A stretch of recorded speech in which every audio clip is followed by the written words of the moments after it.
Welcome to the Mary Frances Early College of Education Future Forward series. My name is Michelle, And I'm Marissa.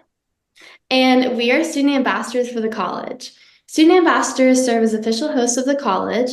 We are here to support you and your needs. As ambassadors, we plan events and initiatives that cater to the student group along the lines of mentorship, recruitment, engagement, DEI, and community service.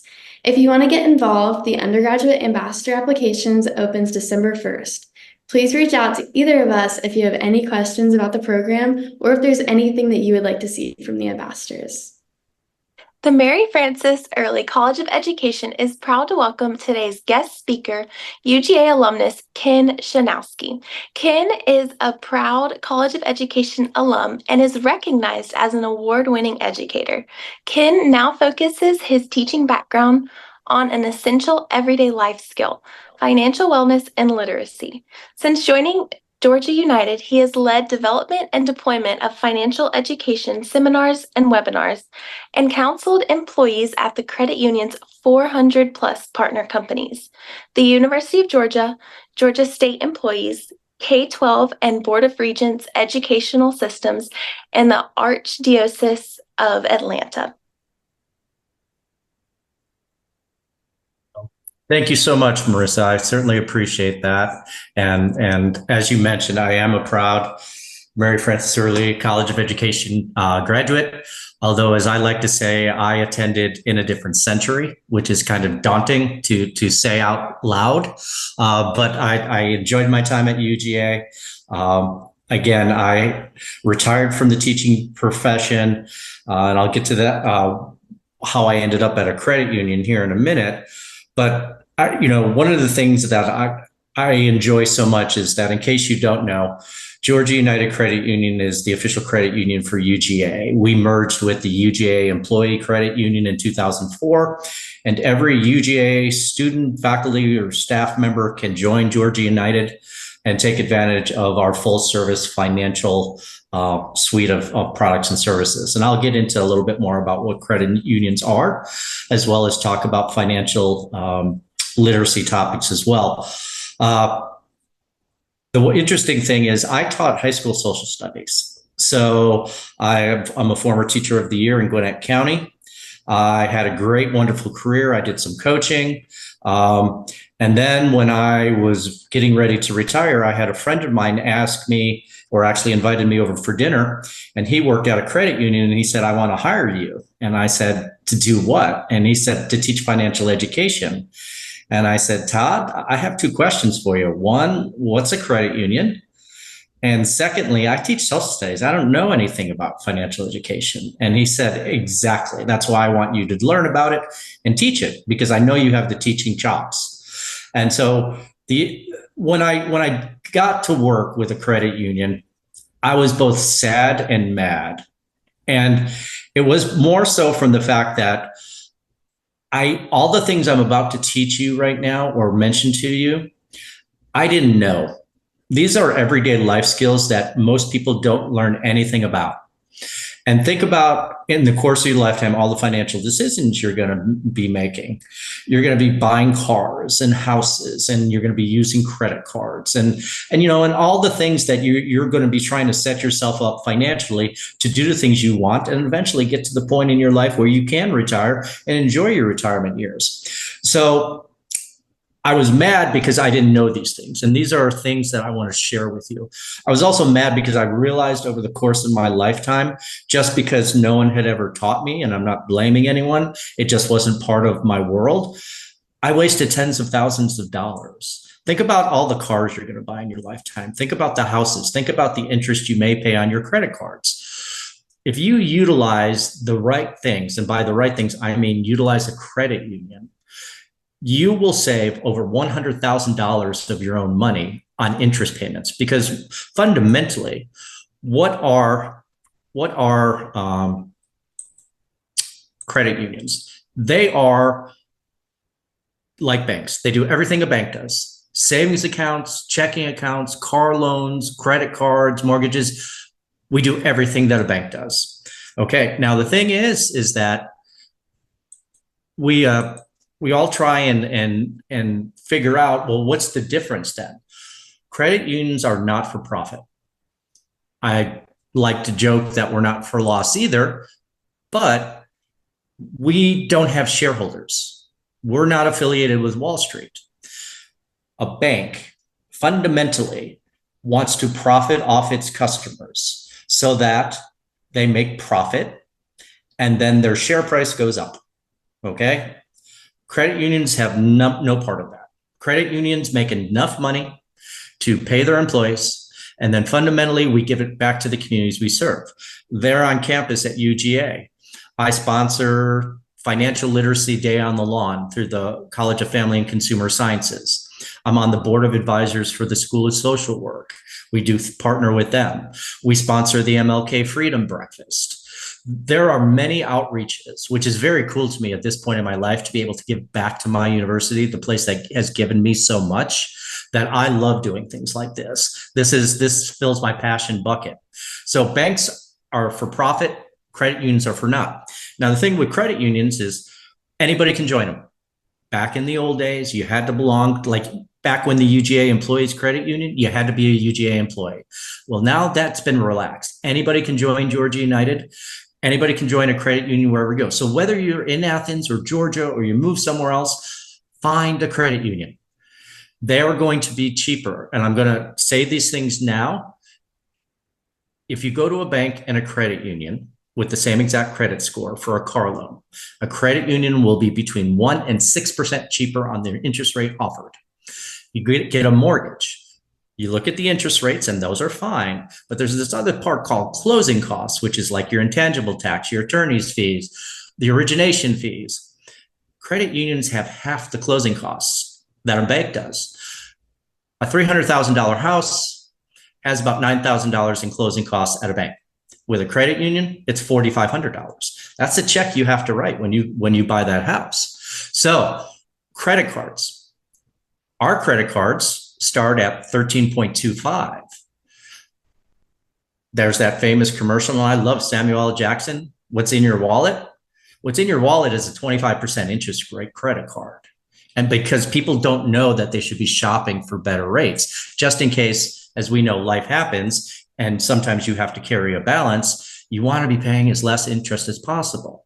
All right. So those are just some of the examples of why credit unions, as I dug into it. 6 months before I retired from teaching, I got a car. 4.75 interest rate. When I started working at the credit union and I told somebody about that, they told me I could have got 199 at the credit union. Boy, was I sad. All right. So I'm just trying to pass this on to you. So wherever your journey takes you, find a local credit union, utilize them. You can have more than one credit union, shop amongst them. I would love to think that Georgia United has the best products and services, but you know what? If somebody else has a better product at a better rate, shame on us. We need to do better, but you're getting a better rate, even than what a bank can offer you. So always be looking at a credit union. All right. So yeah. So as on the screen, the ATM fees for the big three banks, $6.4 billion. That's how they make money. When you're using out-of-network ATMs, we're also part of the shared branch network, which means if you're around Georgia, Athens, nationwide, you don't always have to use it. You can't, if you don't have a Georgia United branch near you, you can go into other branches, like around Metro Atlanta. You could go to Associated or Delta Community or LGE and do stuff into your Georgia United account. If you're in LA, seeing the sites, you can go to Pasadena Firefighters Credit Union or South Carolina or, Federal Credit Union, or you go to Jacksonville, you can use the credit unions down in Jacksonville into your Georgia United account. So that's just one way that we get around the access and convenience, because banks will be like, oh, are they everywhere? Well, yes, we are everywhere.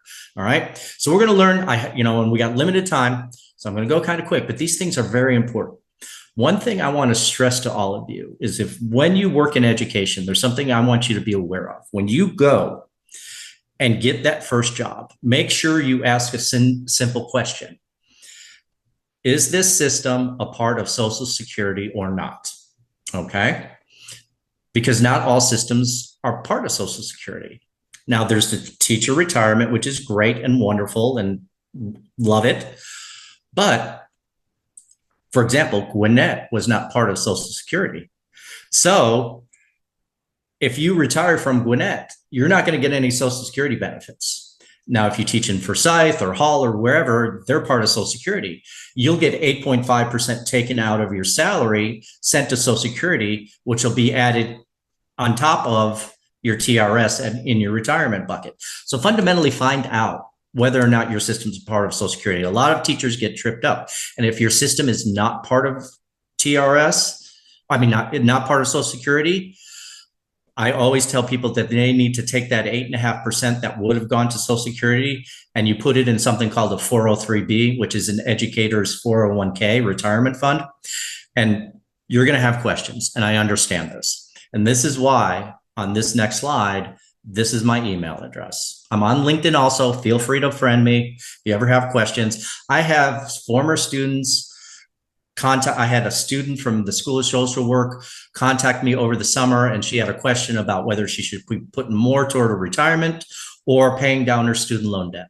I walked her through the scenarios, and then she had a good plan on what she want to do. I want you to have somebody that you can trust. I'm not trying to sell you anything. This is not a timeshare presentation. If you have a question about anything financial, there's my email. If there comes a day when I decide to actually fully retire, ask me a question on LinkedIn. I'll still keep my LinkedIn up and running and whatever. I just want to be a trusted source for all of you because I know how hard you're going to work and how little time you're going to have to deal with stuff like this. All right. People I want you to know and possibly follow: Clark Howard. He's a consumer guru out of Atlanta. Sign up for his daily email newsletter. You all need to become students of financial education. You have your subject areas, whether it's, whatever you're going to teach or all that. But you need to, every day we look at these beautiful things, which are our phones, and they sit there and we see how much money we have or we don't have. And then, but we never learn anything about it. Reading Clark Howard's daily email newsletter educates you about things that are going on within the financial world sphere, or things you can safeguard yourself against, or best, he has recommendations on best credit cards or how to, spend wisely on your insurance or things like that. Jean Chasky, consumer reporter for the Today Show. She's got a great email newsletter as well. So find those places that are trusted. All right. Let me say something. A lot of people use Bankrate and NerdWallet, and fundamentally those places are fine for the articles. But if you're looking at researching for, hey, I want to get established credit, I want to look for credit cards, Bankrate and NerdWallet are owned by banks and insurance carriers. So they push certain products to you. Whereas the site I'm going to tell you about in a little while, it's not owned by anyone. It's just a free clearinghouse where you can look at the best and brightest in the credit card sphere. All right. Set financial goals. Now, some of this is, being students and all. Trust me, I know what it being a student. I'd get my stipend for being a grad assistant, and I would go to Kroger. And back then they had this stuff called Cost Cutter macaroni and cheese. It was like the Kroger version, and it was 4 for $1. And I loaded up on that stuff. It was neither macaroni nor cheese. All right. But hey, you got to eat. And I understand. So setting financial goals is something easy that you can do within your lifetime. I always like to say, hey, it's a new year. What do I want my finances to look like by the end of this year? Okay. As you start out, you may have student loan debt. You may, start to think about saving money, whatever. Set a 1, a 3, and a 5-year goal. Why? Well, because that gives you balance. How many of us have ever bought something and about 14 seconds after we buy it, suddenly we just feel a little queasy, right? Guilty. What did we do during COVID? Okay, when we were all locked up, we got on our phones and our iPads and we were buying stuff from Amazon or, DoorDash or wherever. It made us feel better.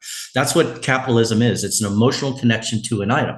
Well, if you set guardrails, which are your financial goals, maybe perhaps when you see something and you pause and think about it, you'll be less inclined to make a spur of the moment purchase because you have to see how it's going to impact what your goal is for that year. All right. You may not need a car now, but maybe you're going to need a car 3 years from now. Maybe you don't need a house now, but maybe 5 years. house. You're going to need a house. Housing is not, it's not super cheap, don't get me wrong, but we have programs where you can put down as little as 3% of the mortgage price. So what does that mean?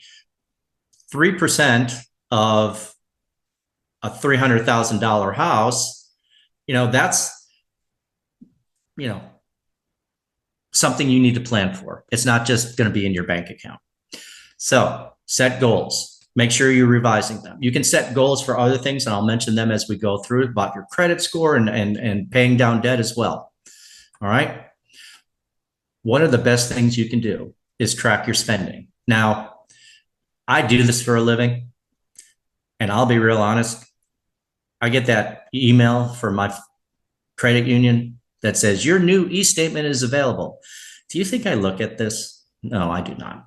Guilty. I trash it immediately. But what I do is twice a year on a month that is very nebulous, I take a pad, okay? Take a pad and I leave it by my bed. And then before I go to bed, I write down everything I spent that day. And I don't study it, don't think about it, bills, groceries, gas, Starbucks, Chick-fil-A, whatever. And then at the end of the month, then I start to study it. And then I start to see patterns. And it's like, suddenly it's like Chick-fil-A, Chick-fil-A, Chick-fil-A, Chick-fil-A, Starbucks. Because you lose track of how often you do things because you're not tracking your spending. And then suddenly you're like, oh my gosh, I spent $100 at Starbucks last month. That's crazy. And then you can say, well, maybe next month I'm going to try and limit myself to 70. Well, how do that gives you that $30 extra from the previous month budget to do something else with, whether it's put in savings or pay down some debt or whatever. But see, that's affecting change by just being aware of where your spending's going. So there's online banking programs and computer programs, receipt method, envelope method, and there's ask your parents at some point if they ever used a checkbook ledger. I'd be curious to find out if they ever did. It came with the checks, which you guys don't even use checks anymore, because I know I have a 32 and a 26-year-old, and they don't write checks. But that's the way you used to balance what you had in your account. You would deduct every check you wrote from the ledger. There's apps, and these are all free. And these are industry leaders that you can put on your phone. You have to tie them into your bank account, but that'll kind of track your spending as well as computer programs you can use. So as long as you're tracking your spending and kind of seeing where your money goes, that's the important thing. Now, here's the thing here. Now, if you Google budget guidelines, you are going to get 12 pages of just different budget guidelines. I like this one. And oh, by the way, let me tell you this, because I just think of this. If you want, you can take pictures of these slides while they're on your computer. I cannot physically send you this PowerPoint, and here's why. Our compliance department is so paranoid that if there's information in this and 10 years from now, our name's on this and it's changed, and then we'll be associated with giving out bad information. So if you want to take a picture of this or any slide before, just let me know. I can go back to it. But please, why I like these budget guidelines is because it's very specific, okay? It's not just, hey, food, okay? Well, it says groceries, personal care, baby needs, all right? So it spells out all the different places you do. Now, this percent of income on the right-hand side, that is the percent of income after taxes. So if you clear $3,000 a month, that's your pay, 35% of $3,000 is $1,050. So you're thinking, I can't find a place to rent for $1,050. True. And here's what you have to do. This is a starting point. You need to take things from below and whittle down. So maybe savings, instead of 10%, you do 5%. So you move 5% more up to housing. So now you're at 40%. Food, maybe you can get by on 12%. So you take 8% more. And now, 48% of your income is for your housing. And on $3,000, that's about $1,450. So now you're getting in the range of a one-bedroom apartment. All right. So if you ever have questions about that, find something that's very specific that you can use. All right. Salary, and let me explain this to you right now. So when you go to get your jobs, you're going to get your salary is $60,000. Okay, great. Let's say 50, just to make it easy. I'm not a math person. I'm a social studies person. $50,000. Okay. What does that mean? The easiest way to do it is multiply $50,000 times 65.65. All right. Let me do that quick math for you here. The 50,000 times 0.65 equals 32.5 divided by 12 months. If you're on a 12-month contract, that means you'll clear $2,708 a month. That's your starting point. That's where you start plugging in. I have $2,708 and I have to make it go between all these things. Okay. I think it's one of those things that, so my daughter is much, much better now. Okay. She is on a great path, but she goes to me at one point, Dad, you use me a lot in your seminars, don't you? And I'm like, you're so beautiful. Yes, I do. Because she made a lot of the common mistakes that new professionals do. She graduated from UGA and then she was teaching in Gwinnett and she was living in Buckhead and commuting 40 miles every day. And then there was Sprouts and Uber and all the things. And then she went to get a car and she applied through the credit union, and the head of our consumer lending department goes, Ken, he goes, I approved your daughter for a loan. He goes, I can't tell you how much, but she's got a lot of debt. And it was one of those moments that we had to have almost an intervention. It was because she just getting yourself, once you know how much you're going to have, that frees you to say, I can afford this for my rent. I can afford this for my car, my insurance, my clothes, my whatever. Where people get out is they get themselves locked into a year-long rent for $1,800 a month. And if you're only bringing home $2,700, I mean, you're bringing home $2,700, which is great, but that shows you only have like $900 on all these other areas. So you're going to have to be very strategic. Maybe you get a roommate, so you cut your rents down or whatever. I always tell people, don't do so, be bare minimum that first year once you get out of school. Okay. After that first year, reassess where you're at and see if you can bump up and move somewhere else or into something nicer or whatever, but just put yourself on a solid footing where you're not just accumulating debt to go on top of the debt that perhaps you have from your student loans or anything like that.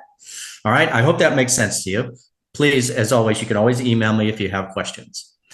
Find your spending leaks. Okay. Trim your spending leaks. I talked a little bit about Chick-fil-A and Starbucks. Yeah, those are spending leaks. What you have on your screen right now are the top 15 spending leaks that most people have.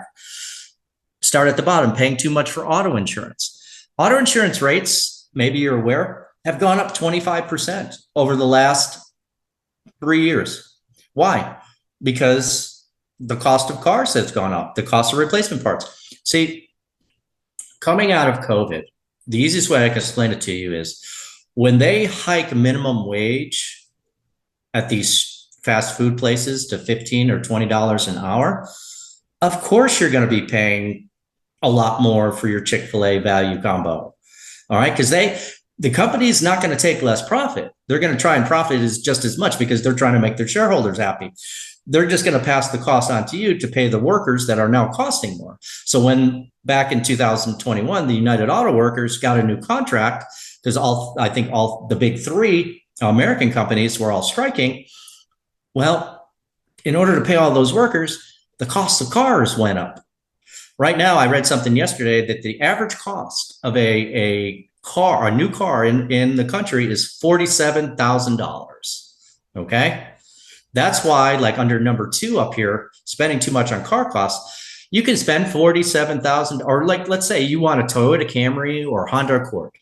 You can get a new one between $35,000 and $40,000, but you can get a 2 to 3 year old one, which has maybe 50,000 miles on it already, which I strongly suggest if you need to get a car. That thing's going to last 300,000 miles. And it's only going to cost you probably $25,000 to $28,000. So you're going to save yourself like $10,000 in auto loan plus interest if you buy a 2 to 3 year old car as opposed to going for the new one. So that's kind of how you pattern this here. So auto insurance has gone up, buying new instead of used. Again, that's what I talked about with the cars. Shopping impulsively, that's a spending leak. Like I told you, sometimes you need to take a breath. Put the iPad down, put the phone down, leave it in your cart. And trust me, Amazon will remind you you have stuff in your cart. They're a very kind company. Collecting stuff you don't need, otherwise known as late night, and Amazon and eBay are not your friends. Paying unnecessary bank fees, 11 and 9 out of network ATMs, that's a spending leak. Okay. I always try and keep just a little bit of cash in my wallet just in case, I need it for something, $5, $10, $20, whatever. Just keep it there and forget it. All right. That's the good thing. So you don't have to use an ATM somewhere if you need cash. Requesting faster shipping. Listen to me. Amazon will tell you, hey, if you order this today, you can have free shipping, but it's going to come in 2 weeks. Or you can get 2-day shipping for $6.99. Well, you know what? They're trying to upsell you. It's sales. They're trying to profit off you by, if you need it quick. I did this thing where I ordered 2 items. One I did free. The other one I paid at the time it was $5.99, 2-day shipping. And I got them both in 2 days. Okay. So, and miraculously, the one that they say free, it'll be here in 2 weeks. They seem to always come well before that 2-week period. All right. They're just trying to upsell you by fear. All right. Eating out, brand name products. Like I told you, I could get Kraft macaroni and cheese. It'll cost more, or I can get Kroger brand macaroni and cheese. All right. Paying for cable. Hopefully you all don't have cable. Hopefully you all have streaming. I know in the password cracking world that we are now in, it's kind of hard. I mean, there are certain things like, just FYI, YouTube TV, I have it, but I get 3 streams. So I give one to my son and one to my daughter for their homes. And I think that's a good deal. Now, Netflix, if I want Netflix, I have to, I can't share that with anybody. That's just me. Don't get 14 different streaming things. All right. Because then you're just wasting money. All right. Because there's Hulu Plus, there's ESPN Plus, there's Paramount Plus, there's Peacock, there's just all Prime, there's, all the ones. And you see, if it's like $10 to $15 a pop for all those ones, like suddenly it's like over $100. Just be very strategic on how much you add into your bundles. All right. Carrying credit card debt is a spending leak just because the interest on it, is very, very costly. All right. If you have $10,000 in credit card debt at this moment, and you have a 25% interest Capital One credit card, you are paying $200 a month in interest. You're not even touching what you owe. Okay.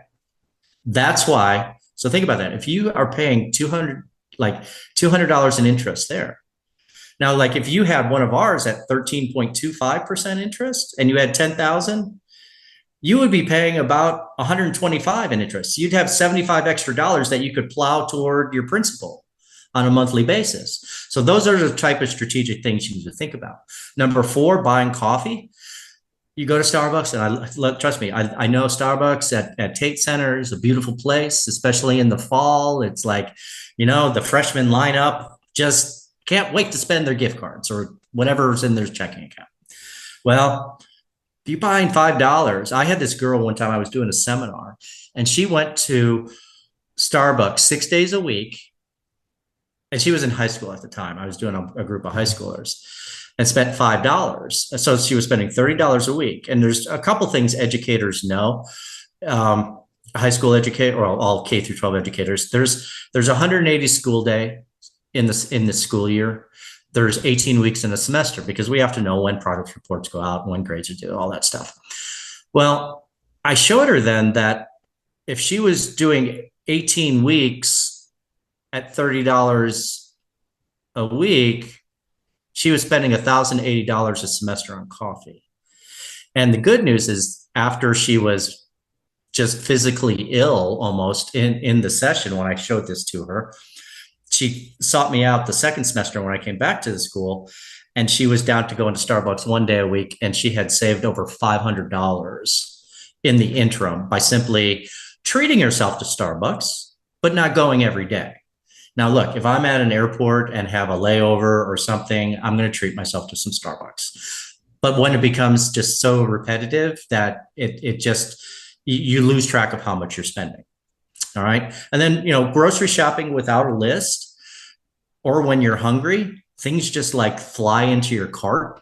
So I always keep like a bar or protein bar in my car. So if I have to stop at a grocery store late in the day, I'll eat that before I go into the grocery store, because I'll be hungry anyway, because it's almost dinner time. And then that way, because then you get in there and you start smelling the rotisserie chicken, or you suddenly see that Red Baron pizzas are $2.99 each, and you're like, I'll buy 5 because they're you're hungry, and it's like, oh, that's such a good deal, and so that's the binge buying that you want to avoid in the spending league. And then spending too much on car and spending too much on housing are some of your spending leagues. So there are different ways to pay down debt if you have debt throughout your life, and I won't go too deep on these. But there's something called the avalanche method. Avalanche method is where you pay the most on your highest interest rate debt first. So for example, let's say you all graduate and you have a student loan at 6%, you have a credit card at 20%, and you have a Macy's card at, let's say, 24%. What you do is you do minimum payments on the lower interest rates, and you do as much as you can on the highest interest rate. Why? Because that's costing you the most money, because that's the 24% interest. All right. Hope that makes sense to you, because you want to get the 24% gone and then start attacking the 20%. The snowball method is you pay off your smallest debt first. So in that example, with a student loan, let's say you owe $30,000, but it's at 6%. The credit card at 20%, you owe let's say $3,000. And the Macy's card, you owe $5,000. Okay. So what you do is you do minimum payments on the Macy's, which is the $5,000, and the minimum payment on the student loan, which is the $30,000, and you attack that $3,000 credit card debt. Why? Because you want that to be gone. It's psychology, because you're going to have 3 payments, and then suddenly the $3,000 is going to get paid off and it goes away. And then you go from 3 to 2, and then you start attacking the next smallest one, which will be the Macy's card. And then you get that one paid off, and then you're down just to 1. It's 3 to 2 to 1. And that psychologically frees you up. You're still paying the same amount every month, but what you're doing is you are seeing progress. Sometimes when you attack the highest interest rate first, it seems like you're paying on it and paying on it and paying on it, because it might not be the smallest debt. So you see more results quicker, although the avalanche method will save you more money in the long run. But sometimes people opt for the snowball because it's more psychologically helping to them. All right. You need to all understand and get your credit reports every year. You get free twice a year in the state of Georgia. These are the companies: Experian, Equifax, and TransUnion. There are 3 because different financial institutions use different ones. We use TransUnion at our credit union. Other places use Experian or Equifax. It's just consumerism. They say pretty much the same thing, but what they do is that when you go to apply for a credit card or a car loan or really any type of credit, that's your credit report is basically a history of your credit usage. Because what is credit? Credit is trust. We are giving you money either as possible credit card that you can charge up balances, or a car loan or a mortgage, and we are expecting you to pay us back. So it's like being like your parents trusting you. Parents trust you until perhaps you do something that then they trust you a little less, and then you have more guardrails put on you, like you have to be home sooner, you get grounded, whatever. Well, that if you do something wrong within the credit sphere, your credit score drops. Now, a credit score will go anywhere from 350 to 850. The number I want you to focus on is you always want to have your credit score or try and get your credit score to 740 and above. That is where you get the best rates from whatever institution you're talking to. It doesn't matter if it's 741 or 801, you get the same rate. 740 is considered A plus credit. So and here's the thing too, is just remember, and I'm going to show you the factors that go into comprising a credit score. You're just beginning your journeys. Financial institutions don't know if they can trust you yet. Whereas myself, who's been in the business a long time, they have a pretty good idea that I'm good for what I'm going to do. Okay. I'm going to pay them and I'm not going to be wild. All right. So a great place to sign up also is creditkarma.com or savvymoney.com. These are free places that will track your credit score. And I want to caution all of you, because while Credit Karma, it'll say, hey, your Equifax score is this, or your TransUnion score is this. They're close approximations to what your actual TransUnion and Equifax score are, because Equifax and TransUnion are not giving the exact algorithm to Credit Karma. They give them a close approximation. It's not going to be 30 points off between the two, but it might be a couple points off. And I've seen people get very upset because they check Credit Karma and Credit Karma says they have a 742. And then they come in to do a loan thinking they have A plus credit, and it's actually like 737. Okay, so give yourself a little buffer if you're using Credit Karma, but you can request your credit reports twice a year. And the important things on when you request them, make sure your name is spelled correctly. All right. You think with like a name like mine, it's been misspelled many, many times by creditors. Okay. Check your name, check your social security number, check all the credit that is listed in your name to make sure it's yours. Because sometimes people get a hold through data breaches or whatever of your social security numbers or whatever, and then they open accounts in your name. And suddenly you don't know about it. And what you don't want to have happen are two things. One, let's say your car breaks down and you need to get a car loan. You go do a car loan application and they say, well, you know, I'm sorry, Michelle, but your name is misspelled. It only has one T in Pickett on here. All right. We can fix it, but it's going to take 30 to 60 days for you to do an intervention to fix it. But nobody can lend to you until your credit report is fixed to your proper name or your proper social security number. And what are you going to do for 30 to 60 days without a car? Okay. So that's why you want to be proactive. So I always say 2 times a year, Happy New Year's, Happy 4th of July. That's a great time to order your credit. Your birthday, your half birthday. That's another way to remember it. Okay. You get 2 free a year from each of them. You just go to each of their websites and you request it. All right.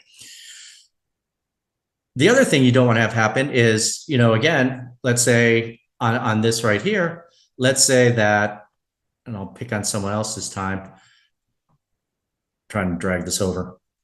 Let's say Marissa goes in and she does a car loan application and they're like, well, Marissa, we'd love to lend to you, but we see that you have a defaulted Discover card on your credit report. And Marissa's like, I've never had the Discover credit card. Well, somebody's stolen your identity and opened credit in your name and then bolted on it. And again, you can do a dispute and get it taken off your record, but it's going to take 30 to 60 days. So that's why you want to be proactive with these things. You always want to monitor your credit. Credit Karma is a great system too, because what they do also is if anyone at all, like when I was refinancing my mortgage in early 2020, the minute the refi application went in and they pulled my credit, I got notified by Credit Karma. Hey, did you do a mortgage refinance application? They alert you the minute credit is start to be taken out in your name, okay? Or being asked for in your name. So that's why I like Credit Karma as well. All right, this right here is the 5 factors of your credit score. This is what makes up your credit score. That number I said that was from 350 to 850. 35% comes from simply paying your bills on time. Pay your bills on time. If you're at the beach and you forget to pay a bill, you have a little bit of a grace period. Don't freak out. What you don't want to have happen is it drag 'cause 3 weeks after you don't pay a bill, you get reported to the credit bureaus as being 30 days late on a bill. That's just their internal thing, because because it takes a little while to process through the credit bureau. And so you're considered 30 days late at day 21. If you're late one time, your credit score drops 80 points immediately and will stay that way for 2 years. It's crippling. Pay your bills on time. Okay. If you can do nothing else for 1/3 of your credit score, always pay your bills on time. Second thing, 30% amount owed to creditors. When you start to use credit, okay, you get a $5,000 available to you. Do not charge it up and have a $5,000 balance, because I'll get into utilization rates here in a minute. We want to see as financial institutions that you use it, pay it off, use it, pay it off. Doesn't help you to carry a balance for your credit score. Okay. What you want to do is you want to use it, pay it off, use it, pay it off. All right. That's the thing. I treat mine now like a debit card, unless there's something super big that I just have to move things around and do whatever. But that again too, and I don't want to be paying a lot of interest on something for the here and now unless I have to. So do not do that. Length of credit history, like I said, mine is much larger than many of yours, just because they know that they can trust me. New credit, anytime you take out new credit, your score is going to dip a few points, because it's kind of a tapping of the brakes of the financial industry. Like, hey, what's going on here? Like when I refied that mortgage, my score dropped 8 points. And then the next month it went back to what it was. What you don't want to do is you don't want to apply at multiple places for multiple things within the same month. I'm going to do a car loan here, and then I'm going to apply for 4 credit cards. No, absolutely not. You do one thing. Okay. If it's car loan month, you do that. If it's 3 months before you graduate, then you can apply for a credit card based on the fact you have a contract for the next year. Okay. Back in 2008, 2009, we had a big recession, and a lot of people were worried about losing their jobs, and they started applying for 6 and 7 different credit cards at the same time. And their credit scores just bottomed out, because there's this whole capacity for debt that it makes the financial world very unsettled. And then the final thing is types of credit currently in use. Do you have a mix? I have a mortgage, I have a car loan, I have credit cards. Okay. Some of your parents or maybe your grandparents have gone through this. As you get older, you use credit less. Why? Because you pay off your mortgage. Good for you. But since you don't have a mortgage anymore, your credit score actually starts to drop, and it makes a lot of seniors mad, because they've spent their whole life being faithful and dutiful. And just simply because they don't have a mortgage anymore, their credit score drops. And that they don't understand it. And I try and explain it to them, but that's just a natural progression. Okay. But why is the cost of poor credit so important? Well, here on the interest rate calculator, right now at the credit union, car loans are about 5%. They'll probably come down a little bit just because the Fed cut rates finally. But this is like you get a $25,000 Honda Accord and you finance for 5 years. And my suggestion to you is, whenever you go buy a car, if you can't afford it within 5 years, especially if it's a used car, don't finance it for 7 years. Things will start breaking on it before you get it paid off. Okay. Because that's what dealerships do, is they ask you certain questions like, well, how much do you want to spend a month? And then they try and steer you towards something. That's why you should always go to a credit union ahead of time, get pre-qualified for your car loan. That way you can only worry about car shopping, and then we will send an electronic check over to the dealership to pay for that car. Okay. And if you again have questions about how the process on that, please hit me up. We have entire seminars on how to buy a car. It's great. So 5% of $25,000 means you pay $472 a month. $28,000 you pay back over the 5 years. So we made $3,307 off you during that car loan. Right now, the highest rate we have is 16%. There are banks, and we routinely refinance for people who've gotten a car loan at a bank and didn't realize, much like my scenario where I got it at a bank and could have gotten it cheaper at a credit union. There are banks that are doing 24 and 26% car loans. And when they come in and get 16%, they're crying tears of joy just because we're saving them so much money. But even with a 16% car loan, $608 a month. So you already see that it's $136 more a month just because you have bad credit and didn't do the right things. And then over the course of the loan, it's going to cost you $8,000 extra in interest. That's why your credit score is so important.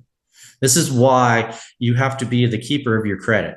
You have to do the right things. You have to use it wisely. Look, life happens. Trust me. I get it. Air conditioning is going to go out in your home. Hot water heater is going to stop working. The kids need braces. You got to pay spirit wear dues for cheerleading or band. Trust me, I get it. That's where the budget comes in. All right. That's the best thing I can tell you to do is start baking that. That's why you start saving at an early age, because when you start having kids and, it's like all this stuff that just adds and adds and adds. All right. I talked about utilization rate. So what is utilization rate is how much balance do you have? Let's say you have a $10,000 available credit card to you. What you want to try and do on the right-hand side is you want to keep the balance below $2,500 that you have a balance. Ideally, we want zero, okay? That'll be the best. You use it, pay it, use it, pay it, use it, pay it. But if you have to carry a balance, you want to try and keep it below $2,500 because that'll keep you in the A category for that metric of how much credit do you, like, remember the 30%, where it's how much do you owe your creditors? If you want to, so for example, if you go into a year and you owe $4,000 on a $10,000 credit card, one of your goals for that year is, I want to try and get it below $2,500 to move from the B range within this metric to the A range, and that'll bump up my credit score. Okay, so that's setting a goal. All right, so A level is below 25%. B to C level is 26 to 50%. Once you get above 50% usage on your credit card limit, that starts to give people pause. So if you're trying to go get a car loan or do something else, financial institutions are going to look long and hard and go, I just don't know, because you're kind of overextending yourself right here. You got a lot of debt, much like that discussion I had where my consumer lending person was talking about my daughter. And so that's where they get nervous about giving you more money, because if something happens, you have an accident and you're disabled or whatever, they worry about getting repaid. And if they're not just going to allow you to rack up more and more debt if you're overextending yourself. So try and keep your debt limit small. Right. This is creditcardtuneup.com is that warehouse for credit cards I told you about. If you don't get Georgia United credit card, which is, I think, a great card, creditcardtuneup.com is not owned by any financial institution. It is just simply the best in class credit cards. There's a thing in the lower left. You can search by interest rate, rewards, travel, cashback, any category of credit cards. You can look and just see what's out there. Okay. And if they're not selling ads to certain cards. It's just simply a warehouse. All right. So that's a great place to look as you're trying to establish. And I tell young people, you want to establish 3 trade lines, 3 credit cards. Okay. People say, which ones do you prefer? I was like, hey, look, I like Amex because I like Sky Miles. I like a Visa because I have to use that at Costco because they don't take anything other than Visa. And I have a MasterCard because that's another one of my airline miles. And the thing is, like, if you go overseas, a lot of places don't take American Express. So then I have the Visa and the Amex for when I go overseas as well. So I like, if you want Discover, that's fine, whatever. Just, have at least 3, because that shows once you get the 3 and you use them, like, go to the gas station, pay for your gas. You don't have to wait for the statement to pay it off. And that's one of the things. You don't have to carry a balance. As soon as that hits your account and you show a balance, like that $35 gas purchase, pay it off. Pay it right out of your checking account. Okay. Carrying that balance forward is going to do you no good. And where people get in trouble is they get their credit cards and they're like, I'm just going to use it for my gas. And then I'm going to use it here for this dinner. And then I'm going to use it here at Starbucks. And then they get to the end of the month and they got $105 they owe, and yet they only still have $50 left in their checking account. And that's where they get you. Okay. So when you start your credit journey, treat it like a debit card. Use it, pay it, use it, pay it, use it, pay it. Right? Pay more than the minimum payment. Go to Best Buy, buy an entertainment center. Get a Best Buy card because they give you 5% off. Okay. Well, they're going to say, okay, you have a $2,000 balance. First month it's 80, and then the next month will be 79, then 77. And if you only pay the minimum payments, it's going to take you 9.5 years to pay it off. The interest is going to cost you $1,100. So that $2,000 entertainment center, 9.5 years later, will cost you $3,100. But let's say that instead of 80 to start, remember when I told you to cut down your eating out budget from 100 to 70? Well, maybe 20 of which you could use it to paying down what you owe on your entertainment center. So instead of 80, you're going to pay $100 a month every month. You do $100 a month, it's going to only take you 2 years to pay off that entertainment center. You're going to pay $396 in interest. You're going to save $720 and 7.5 years of your life of making payments simply by paying just a little bit more than the minimum payment. And I tell people, don't get crazy. Just pay $5, $7, $12. Start out small when you pay extra, but don't get to the end of the month and then be out of money. That's when I explained this concept to my daughter. She would pay $300 extra on her credit card, and then by the 20th of the month, she'd have no money and have to use her credit card. Well, that's not helping anything. All right. So what you want is $5, $7, $12, $25. I always pay an additional $25 on my car loan. It usually cuts about 6 months off my car loan term, which is 5 years. When you get a mortgage usually runs 30 years. Okay. Let's say your mortgage payment is around let's say $2,000 a month. $2,000 a month. Do you know that if you add in an extra $100, which they call a principal only payment, and you pay an extra $100 from the minute you get that mortgage, you're going to chop 7 years off that mortgage. That 30-year mortgage is going to be done in 23 years because you're accelerating the debt repayment by paying that $100 extra a month. That's where paying a little bit extra really reaps the benefit. So if you have that opportunity throughout your life, please take advantage of it. Okay. Last thing I'm going to talk about. Who lives in a pineapple under the sea? Well, yep, that guy. We love SpongeBob. But I want to make you aware of something else called the pineapple, which is also a Wi-Fi router. Every year I have to take a compliance class. There's a guy, you can Google, his name is Kevin Mitnick, M-I-T-N-I-C-K. He owns a security firm, a software security firm now. He's infamously known in the late 1990s for hacking into the federal government and went to federal prison. So now he's like using his knowledge to help people avoid things. Well, this Wi-Fi router, he goes into a coffee shop in a college town and he's got a book bag and he's got 2 computers and he sets up his Wi-Fi router. And then, you know how you can name your Wi-Fi? Like I named my Wi-Fi FBI surveillance fan to freak out my neighbors. Well, he names his Wi-Fi router AT&T Wireless and sets it up in a coffee shop. Now think about that. If you're just in a coffee shop in Athens and you see AT&T Wireless and it's free, hot dog, free Wi-Fi. See, we're a very trusting society, but this is how then you're in your phone, in your bank accounts or Amazon or paying things or whatever, and you have just given all that information to the hacker. All right. I always tell people, use data wherever you go. Airports, they're going to get hacked. Last year at holiday season, MGM Resorts in Las Vegas, they got all hacked. Everyone who had joined their Wi-Fi system forever and ever had all their information stolen. All right. Free Wi-Fi is not your friend unless it's password or VPN protected. Please be careful with that. We're like, as I said, we're a trusting society, but very too trusting at times. Get off mailing lists. You can call this number or opt out pre-screen. That way you won't have offers sent to you for like credit cards or things like that, because while you're teaching or at work or at school or whatever, where's your mail? Your mail's at home. Well, who has access to it? If you're in an apartment complex with a key, well, maybe some disgruntled employee of the apartment complex who really hates her job, she can take the mail out of your mailbox and then open an account in your name. I always like to make the statement that how hard is it in Athens to get a fake ID? All right. They can become, get done and someone can steal your identity that way. Or if you have a mailbox at the street, somebody can just go through and look in mailboxes and pull things out that way. So get off that. Last things, avoid these things. Credit repair clinics do nothing but get the person who puts them on rich.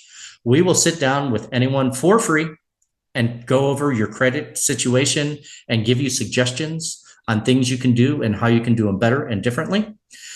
These other things are predatory to me. Rent to owns, title pawns, just please don't, please no. Things you always want to consider: retirement. Who knows what Social Security is going to look like? Who knows what teacher retirement is going to look like? Don't be worried about things, but just save. That's all I can tell you to do. Save for holidays, save for vacations. I have it structured where I have a checking account, and then I have specific savings accounts below, and they're all free. And I have one for my utilities, and I have one for my travel, and I have one for my daughter's wedding fund. And so you can do that. And I move money around and keep it out of my checking account. And then that way, whatever's left in my checking account, that's what I have to spend until the next time I get paid. So again, if you want more information, reach out to me. All right, I want to be respectful of your time. Thank you for what you're doing. You are going into the greatest profession that you will both love and will exhaust you at times, but you will have such great memories. Make sure you write them down as you go through, because at some point you're going to look back on them and you're going to laugh and you're going to smile and you're going to think about all the great things you're about to do. So thank you again.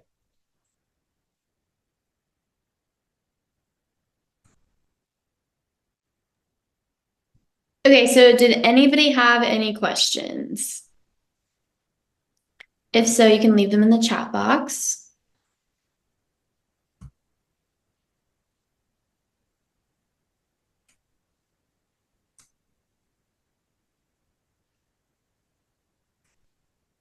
Well, thanks everybody. And again, you have my email address, and please friend me on LinkedIn. Just want to be a resource for you all. And if you have, trust me, if you want to ask me questions about education stuff, I'm right there with you. There's nothing greater I can do to help you financially and help mentor you as you go through your journeys. All right, so if there aren't any questions, thank you for joining us today. The next workshop will take place on October 9th with our guest speaker, Dr. Dave Chiesa, who will be discussing teaching ESL and ELL students in the modern era. Be sure to follow us on Instagram at MFECOE and read the weekly MFECOE Connection newsletter for updates on all future events. Thank y'all so much. Go Dogs.